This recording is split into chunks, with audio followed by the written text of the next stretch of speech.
राजा की मैना। बहुत साल पहले की बात है।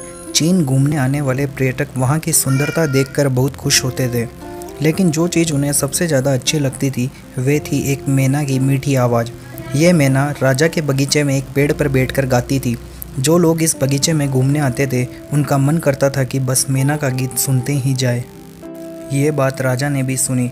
उन्होंने कभी भी इस मैना को गाते हुए नहीं सुना था। उन्होंने अपने सैनिकों से कहा कि वे मैना को ध्यान से पकड़ कर लाएं, उसे कोई चोट नहीं लगनी चाहिए।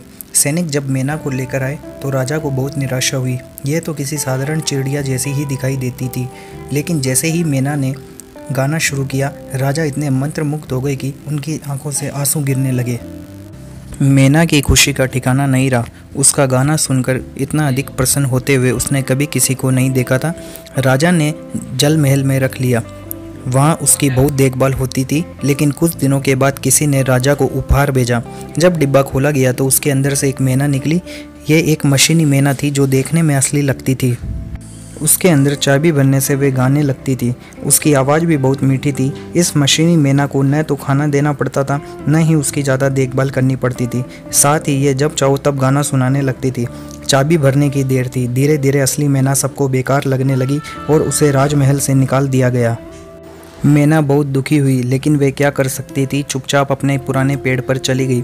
वह अक्सर राजा के कमरे की खिड़की के पास आकर अंदर देखती थी। राजा रात को जब कमरे में आते थे तब मशीनी मैना का गाना सुनते सुनते सो जाते थे।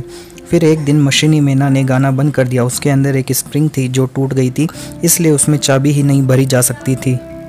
राजा को मैना का गाना सुनकर सोने की इतनी आदत पड़ गई थी कि उसके बिना उसको नींद नहीं आती थी।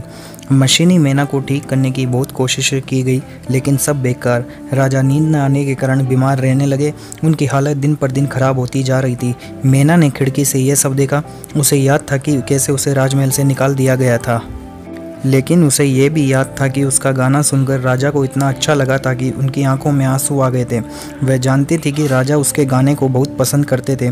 इसलिए एक रात को जब राजा को सुलाने की कोशिश की जा रही थी तब वे उड़कर राजा के सिरहाने पर बैठ गई।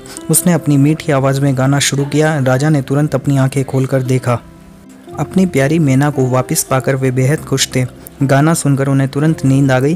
कुछ ही दिनों में उनकी तबीयत ठीक हो गई। उसके बाद राजा ने कभी किसी मशीनी मैना को अपने पास नहीं आने दिया। वह तो हमारी मैना ही थी जो हमेशा उनके साथ रहती थी। मशीन तो आखिर मशीन ही होती है ना, उसका क्या भरोसा कब बिगड़ जाए। असली चीज़ हमेशा भरोसेमंद होती है। बोलो सही या गलत।